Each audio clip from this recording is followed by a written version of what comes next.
والصلاة والسلام على أشرف الأنبياء والمرسلين حبیب الہ العالمین بالقاسم محمد اللہم صلی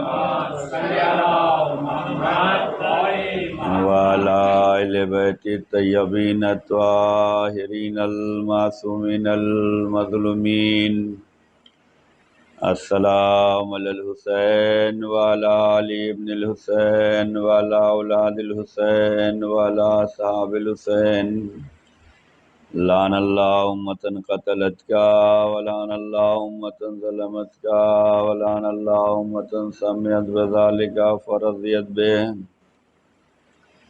یا مولا یا ابا عبداللہ انی سلم لمن سالمکم وحرب لمن حاربکم وولی لمن والاکم وعدو لمن عاداکم الى یوم القیامہ اما بعد فقد قال رسول اللہ صلی اللہ علیہ وآلہ وسلم ان الحسین مصباح الہدی وسفینۃ النجاة صلوات بر محمد علیہ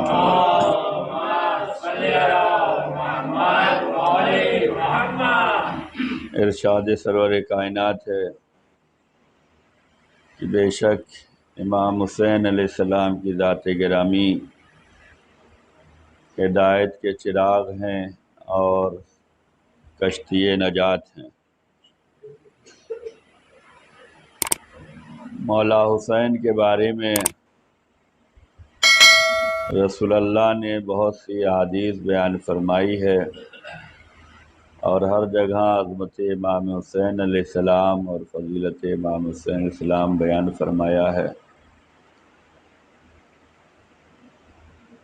اور امام حسین علیہ السلام سے محبت کا اظہار فرمایا اور اپنی امت کو یہ بتلاتے رہے کہ یہ وہ میرا نواسہ ہے جسے کربلا کے میدان میں شہید کیا جائے گا۔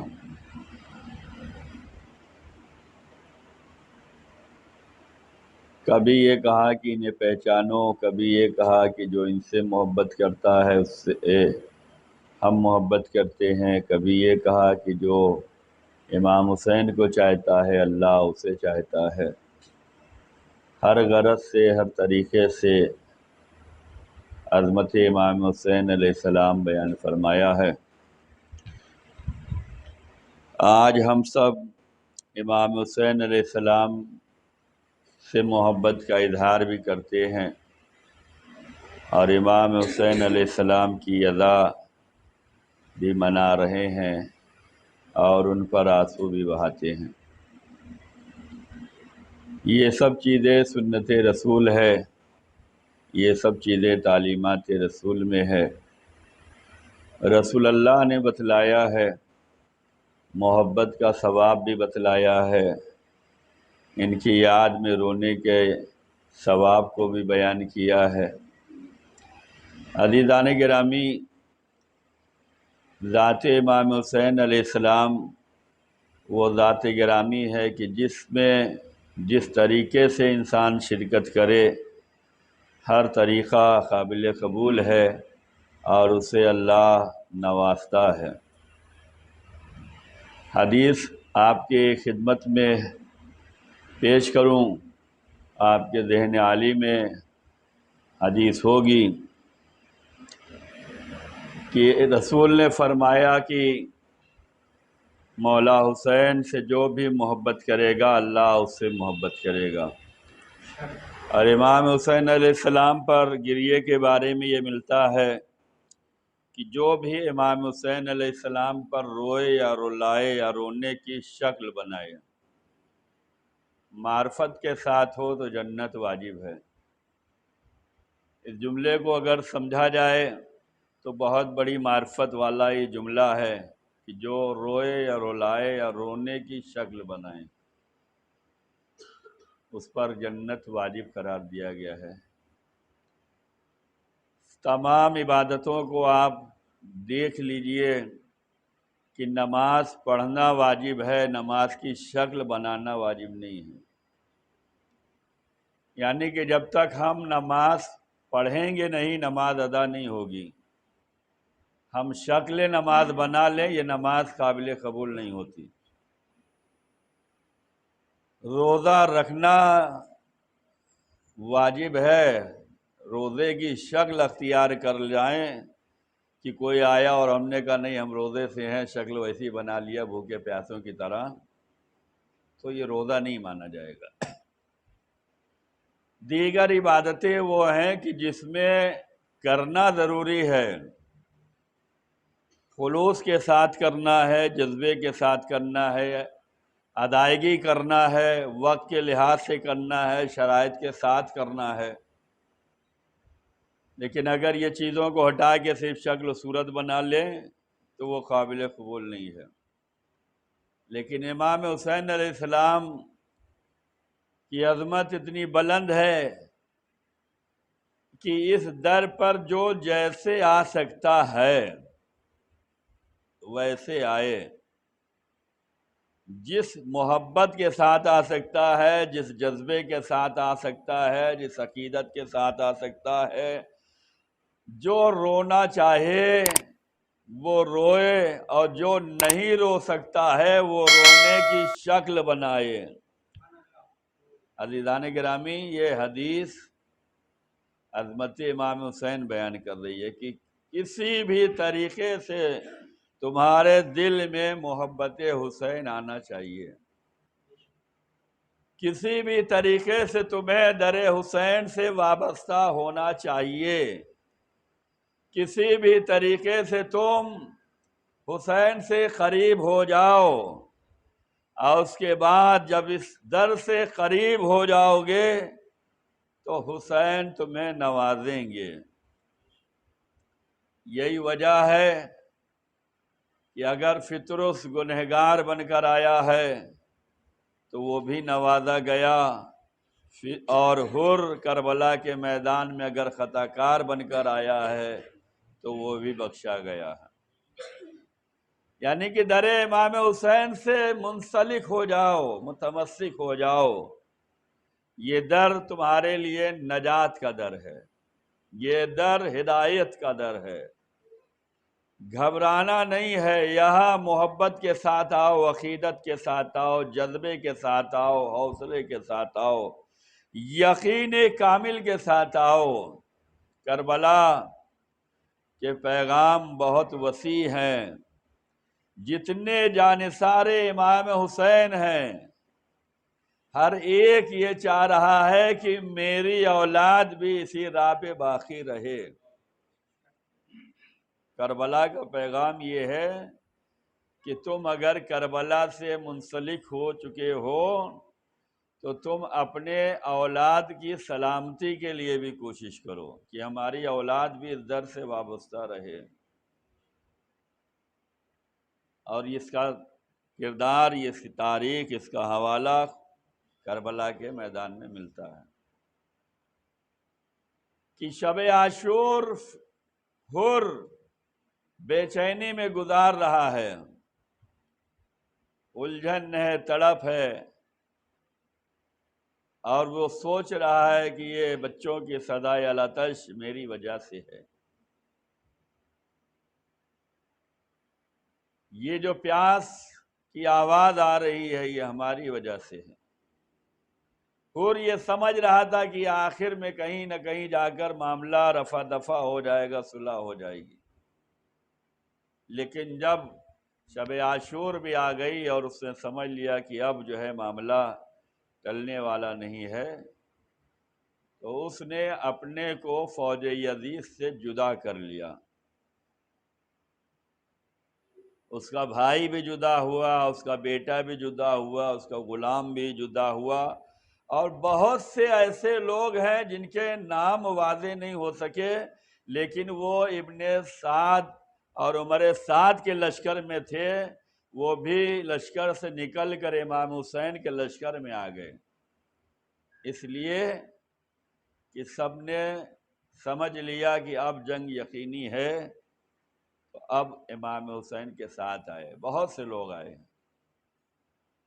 جو کوفے سے چلے تھے تو لشکر یزید میں تھے، عمر سعد کے ساتھ تھے، لیکن کربلا کے میدان میں پہنچنے کے بعد شب عاشور اور روز عاشور جب آئی ہے تو بہت سے لوگ نکل کر مولا حسین کی بارگاہ میں آئے ہیں۔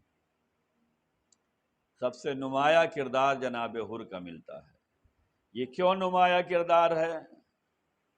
کہ اس لیے نمایاں کردار جناب حر کا ہے کہ حر فوج کے سردار تھے،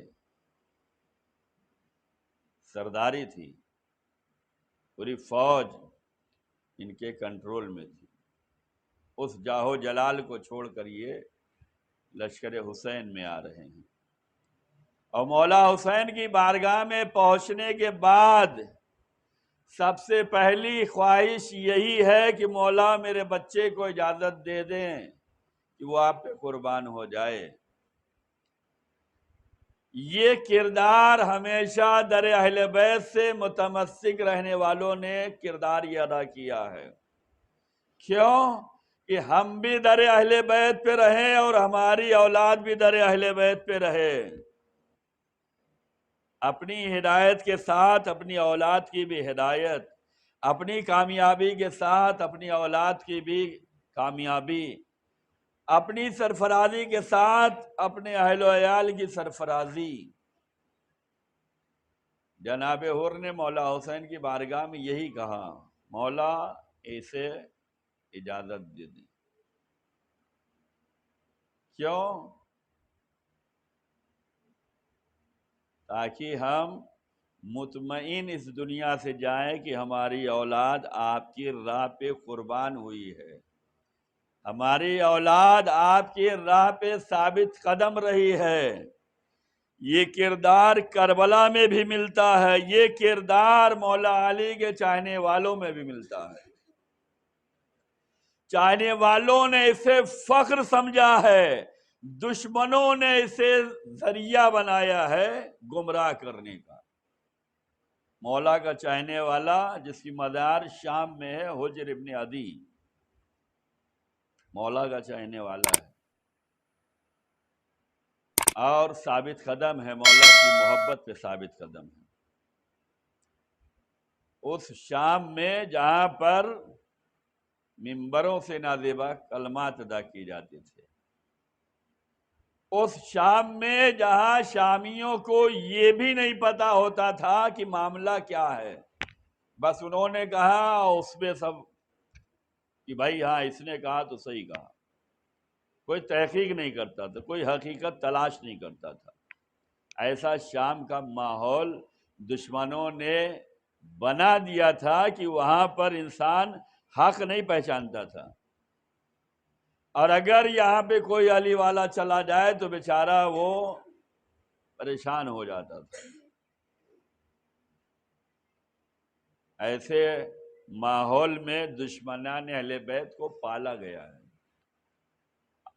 علی کے خلاف تیار کیا گیا ہے، مولا حسن حسین کے خلاف ایسی فوج تیار کی گئی ہے کہ وہ جہاں پر لوگ حقیقت کو تلاش ہی نہیں کرنا چاہتے۔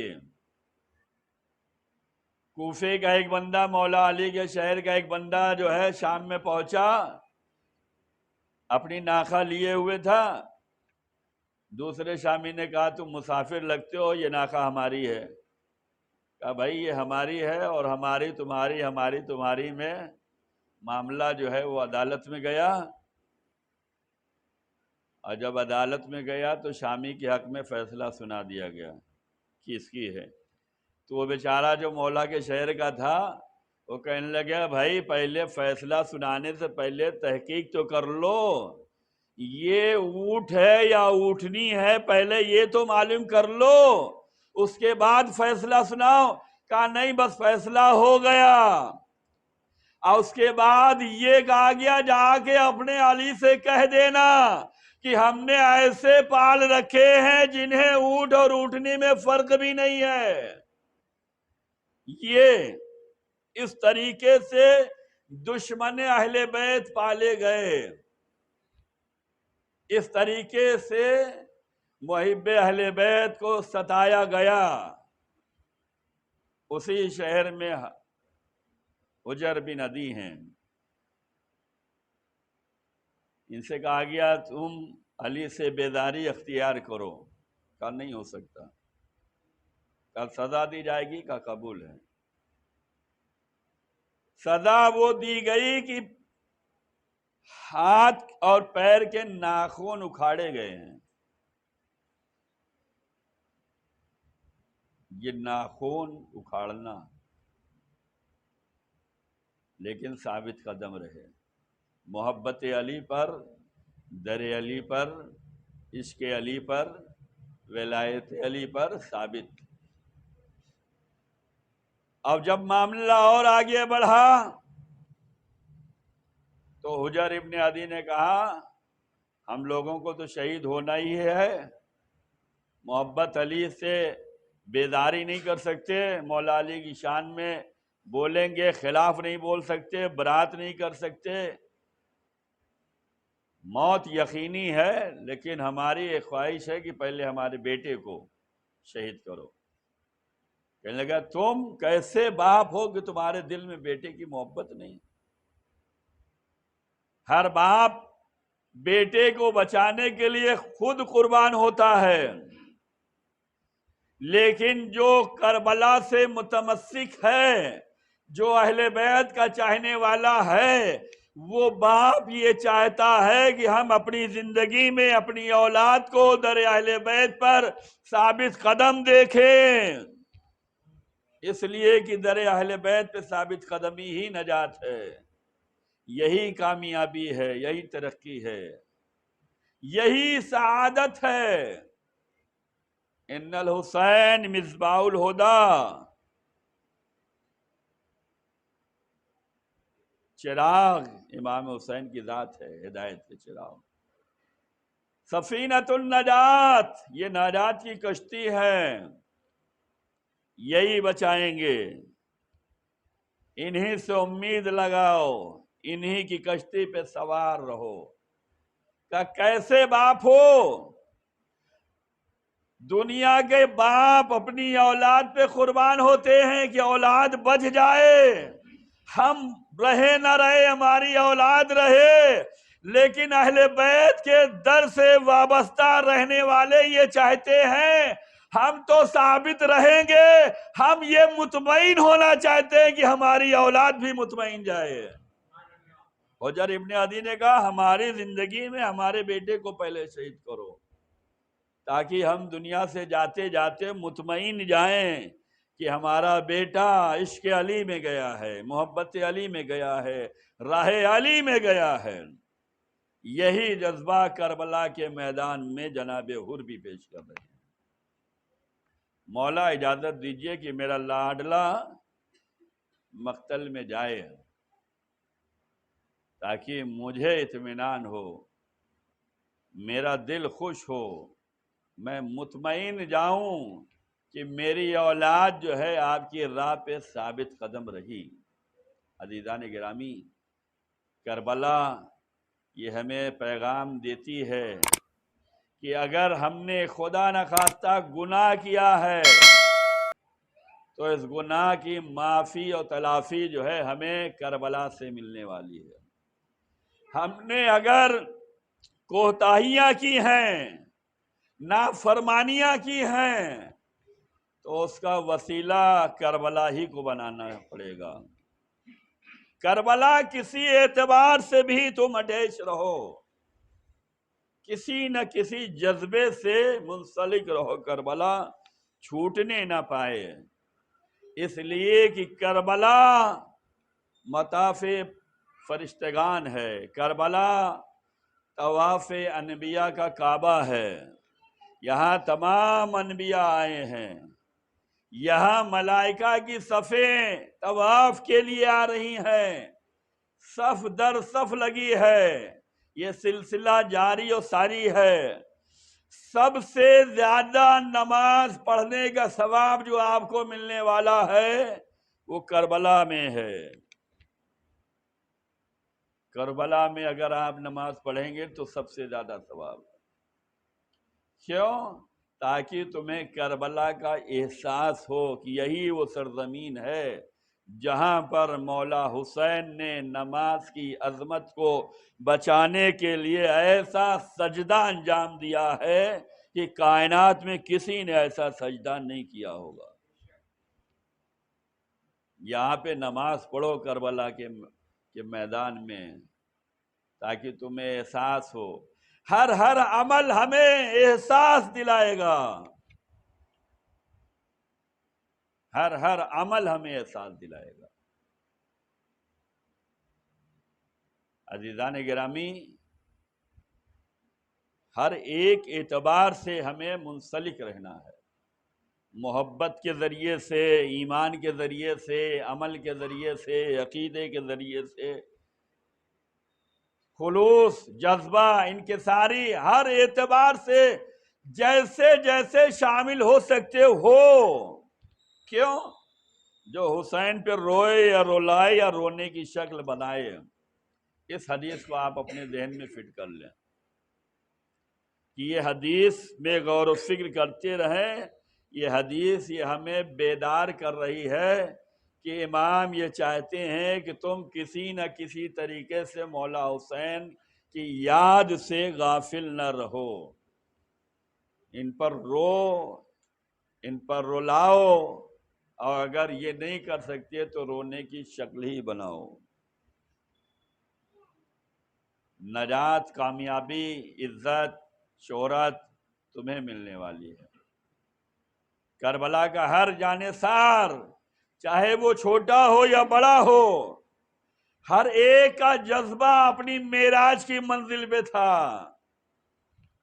مولا حسین نے جب کربلا کے میدان میں آواز استغاثہ بلند کیا ہے، حجت تمام کی ہے، تو جہاں شہدائے کربلا کی لاشیں تڑپی ہیں، وہیں 6 مہینے کے علی اصغر نے اپنے کو جھولے سے گرا کر بتلایا ہے کہ جو اکبر اور قاسم اور محمد عباس کے جذبے ہیں، وہی جذبے ہمارے بھی ہیں۔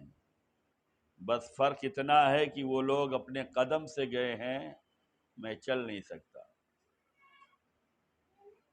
اظہار، اور جب مولا حسین کو پتہ چلا ہے تو مولا حسین لے کے گئے۔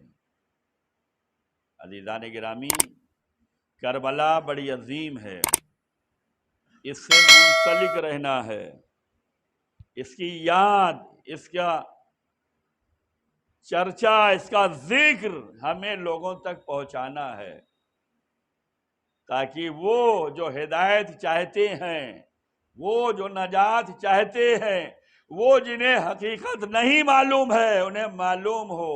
یہ عزاداری اسی لیے ہے، یہ مجلس کا اہتمام اسی لیے ہے، یہ ماتم اسی لیے ہے، یہ گریہ اسی لیے ہے۔ لوگوں نے بہکائے ہیں، بہانے تلاش کیے ہیں۔ لشکر حسین ہے اور فوج یزید ہے، 2 لشکر ہیں، دونوں کا اپنا اپنا کام ہے۔ لشکر حسین حسین کا مقصد بیان کرے گا، فوج یزید یزید کے مشن کو کرنا چاہے گی، لیکن کرنے کے لیے کھل کر نہیں کر پائے گی۔ کیوں؟ اس لیے کہ آج کوئی بھی یزیدی کھل کر نہیں بول سکتا، تو کوئی نہ کوئی ہیلے بہانے تراشے جائیں گے، وسوسے ڈالے جائیں گے، حقیقتوں پہ پردے ڈالے جائیں گے۔ چنانچہ بہت سے پردے ڈالے گئے۔ ان پردوں میں ایک پردہ یہ ہے کہ شیعوں نے مارا، دوسرا پردہ یہ ہے کہ جناب زینب نے منع کیا ہے رونے کے لیے، تم لوگ کیسے روتے ہو۔ یہ سب پردے ہیں حقیقتوں پہ، ان پردوں کو اٹھانا ہے۔ جناب زینب نے منع تو کیا ہے، کس کو منع کیا ہے یہ نوجوانوں کو بتانے کی ضرورت ہے۔ کس کو منع کیا ہے؟ کوفے میں جناب زینب نے منع کیا ہے، کیوں رو رہے ہو، رونے سے منع کیا ہے۔ کس کو منع کیا ہے؟ اہل بیت کے چاہنے والوں کو نہیں منع کیا ہے، مولا کے غم میں شامل ہونے والوں کو نہیں منع کیا ہے، مولا کی نصرت کرنے والوں کو نہیں منع کیا ہے۔ ان لوگوں کو منع کیا ہے جن لوگوں نے خط بھیجے تھے۔ یہ خط بھی ایک سازش تھی، جہاں اپنوں نے لکھے وہاں غیروں نے بھی لکھے ہیں، اور جنہوں نے لکھے تھے وہ مولا حسین کے ساتھ آئے ہیں۔ اتنے ہزار خط جو لکھوائے گئے ہیں یہ بھی ایک وہ ہے، اور جتنے زیادہ فوج یزید میں نظر آئے، امام حسین علیہ السلام نے روز عاشور فرمایا کہ تمہارے خط ہمارے پاس رکھے ہوئے ہیں، اگر تم خط لکھنے والے تھے تو ہمارے ساتھ ہونا چاہیے تھا تمہیں۔ یہ خط بھی ایک بہانہ ہے، لوگوں نے اس کے بہانے تراشے ہیں کہ شیعوں نے خط لکھ کر بلوایا ہے۔ کوفہ فقط شیعوں کا نہیں تھا، اس میں یزید کی فوج رہتی تھی، یزید کے نمائندے رہتے تھے، شیعہ کبھی پہلے رہتے تھے، اور بچے کچے جو شیعہ تھے ان کو تو سختیوں میں رکھا گیا ہے، ان کے گھروں پہ تو پہرے لگا کے رکھے گئے ہیں، ان کو تو ستایا جا رہا ہے، ان کو تو زندانوں میں ڈالا گیا ہے۔ یہ پھر آزاد کون پھر رہے ہیں؟ یہ کسے لشکر یزید میں لے جایا گیا ہے؟ کیا یہ شیعہ تھے؟ یہ پردے ڈالے گئے ہیں۔ جناب زینب جب کوفے میں پہنچی ہیں اور جب ان لوگوں کو حقیقت پتہ یہ چلی کہ امام حسین علیہ السلام کا قتل ہوا ہے تو وہ رو رہے تھے کہ ہم سے غلطی ہو گئی، ہم کس مکر میں آ گئے، کس فریب میں آ گئے، کس دھوکے میں آ گئے۔ دھوکے بازوں کو جناب زینب نے منع کیا، تمہیں رونے کا حق نہیں ہے، اور جنہیں جناب زینب نے منع کر دیا وہ آج تک نہیں رو پا رہے ہیں، ان کے دل میں آج تک ہمیں حسین نہیں اتر سکا، اور جسے نہیں منع کیا ہے وہ سید سجاد کی طرح آج بھی رو رہے ہیں، جناب زینب کی طرح آج بھی رو رہے ہیں، جناب ام کلثوم کی طرح آج بھی رو رہے ہیں۔ تو یہ پردے ڈالے گئے ہیں۔ کربلا کا پیغام حقیقت کو بیان کر دینا ہے، جہاں جیسا موقع ملے پیغام کربلا نشر کر دو۔ کیسا مجمع ہے، کیسا علاقہ ہے، کون سا ماحول ہے، یہ ماحول حل کے چکر میں پڑتے رہیں گے تو بہت دیر ہو جائے گی۔ ابھی ہر چیز جو ہے وہ فاسٹ ہوتی جا رہی ہے، جلدی، اور یہ کربلا والوں نے کردار پیش کیا ہے کہ جناب زینب نے بیان کیا، سید سجاد نے بیان کیا۔ تو پیغام کربلا ایک یہ بھی ہے کہ اپنی کامیابی کے ساتھ، اپنی نجات کے ساتھ، اپنی ہدایت کے ساتھ اپنی اولاد کی ہدایت کی بھی فکر کرو۔ جناب حر نے یہ کردار پیش کیا ہے، اور جو ایسا جذبہ رکھے گا حسین کی نگاہ میں وہ محترم ہوگا۔ ہر جانثار حسین کو مولا حسین نے رومال سیدہ نہیں دیا، ماں کا قیمتی رومال ہر ایک کی پیشانی پہ مولا حسین نے نہیں لگایا ہے، اس حر کی پیشانی پہ باندھا ہے جو سرداری چھوڑ کر حسین کو سمجھ کے آ رہا ہے، اور جو یہ جذبہ رکھ رہا ہے کہ میں بھی حسین کی راہ پہ ثابت رہوں اور میری اولاد بھی ثابت رہے، اس کی پیشانی پہ یہ رومال سیدہ بندھا ہے، اور یہ رومال ایسا بندھا ہے کہ پھر کوئی جدا نہیں کر سکا۔ واقعات آپ کی نظروں میں ہے کہ بہت زمانے کے بعد جب جناب حر کی قبر جو ہے کھودی گئی اور اس میں سے کسی عالم نے چاہا کہ یہ رومال جدا کر لیں تو خون نکلنے لگا اور ہاتھ رومال پہ آ گئے کہ یہ نہ لیجیے، کوئی جدا بھی نہیں کر سکا، جسے مولا نے دے دیا اسے کوئی لے نہیں سکتا۔ عزیزان گرامی، بعض دفعہ ہم سوچتے ہیں کہ کاش ہم بھی کربلا میں ہوتے اور وہی کردار پیش کرتے جو جناب حر نے کیا ہے، تاکہ وہ رومال سیدہ ہماری پیشانی پہ بھی لگ جاتا۔ عزیزان گرامی، یا لیتنی کنت معکم فافوز معکم، آپ یہ جملہ دوہرائیں، آپ اپنے کو کربلا میں پائیں گے۔ آپ اپنے حوصلوں کو رکھیں، آپ کربلا میں پائے جائیں گے۔ آپ کے اگر یہ جذبات ہیں کہ اے کاش رومال سیدہ مجھے بھی مل جائے، تو یہ رومال سیدہ آپ کو بھی ملنے والا ہے۔ کہا ہم تو کربلا میں نہیں تھے، اب کیسے ملے گا؟ کہا جب فرش ادائے حسین بچھ جاتی ہے اور مجلس کا اہتمام ہو جاتا ہے اور جب گریہ ہونے لگتا ہے، نام حسین پہ ہماری آنکھوں سے جب اشک نکلتا ہے، تو جناب سیدہ خود رومال لے کر آتی ہیں، خود رومال لے کر آتی ہیں۔ حر کو رومال سیدہ ملا ہے بدست امام حسین، لیکن آپ اگر فرش ادائے حسین پہ اور غم حسین میں آنے کے بعد امام کے نام پہ آنسو بہائیں گے، تو یہ جناب زہرا خود اپنے ہاتھوں سے اپنے رومال میں آپ کی آنکھوں سے نکلنے والے آنسوؤں کو لیں گی۔ بڑا عظیم ہے یہ فرش ادائے حسین۔ جہاں مجلسیں ہوتی ہیں وہ بڑی عظمت رکھتے ہیں۔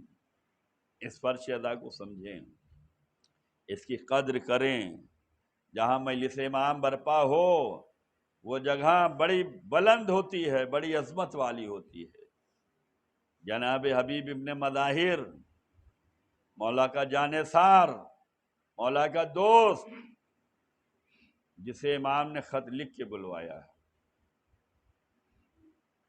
کوفے کے سخت حالات کا مقابلہ کرتا ہوا، جہاں پہرے ہیں، ناکہ بندیاں ہیں، اس کوفے سے نصرت امام کے لیے نکلا ہے اور کربلا پہنچا ہے اور اپنی جان کو نثار کیا ہے۔ بیویوں کا سلام ہے، مولا کا خط ہے، کتنا عظیم رتبہ ہے، درجہ ہے، منزلت ہے۔ لیکن ان تمام منزلت کے باوجود جناب حبیب بن مظاہر کی ایک خواہش ہے کہ جنت میں ہمارے مقام تو اعلیٰ ہیں، عرفہ ہیں، بلند سے بلند تر ہیں، لیکن ہمیں اگر دنیا میں بھیجا جائے تو ہم جانے کے لیے تیار ہیں۔ اور وہ کون سا کام ہے جس کے لیے آپ دنیا میں پھر جانا چاہتے ہیں؟ کہا جہاں پہ مجلس امام حسین برپا ہوتی ہے، جہاں پہ فرش ادائے حسین بچھتا ہے، اس فرش پر جانے کی سعادت حاصل کرنا چاہتا ہوں۔ اس لیے کہ اس فرش پر بیٹھے ہوئے عزاداروں کا جو رتبہ جنت میں ہے، اس رتبے کو ہم نے دیکھا ہے، تو جنت میں جانے کے بعد بھی یہ تمنا ہے کہ ہمیں دنیا میں بھیجا جائے تاکہ ہم وہ رتبہ حاصل کر سکیں جو جنت میں بلند ترین رتبہ ہے، وہ عزاداروں کا ہے، وہ فرش ادائے حسین پہ بیٹھنے والوں کا ہے۔ عزیزان گرامی، یہ سعادت ہمیں مل رہی ہے، اس سعادت کو سمجھیں، اس کی عظمت کو سمجھیں، اس کی حرمت کو سمجھیں، اس کی پاکیزگی کو سمجھیں، اس کی طہارت کو سمجھیں اور اپنے کو بلند کریں۔ ہم عام نہیں ہیں، ہم خاص و خاص ہیں، اس لیے کہ ہمیں امام حسین سے نسبت دی گئی ہے۔ جو حسین سے منسوب ہو جائے وہ عظیم ہو جاتا ہے۔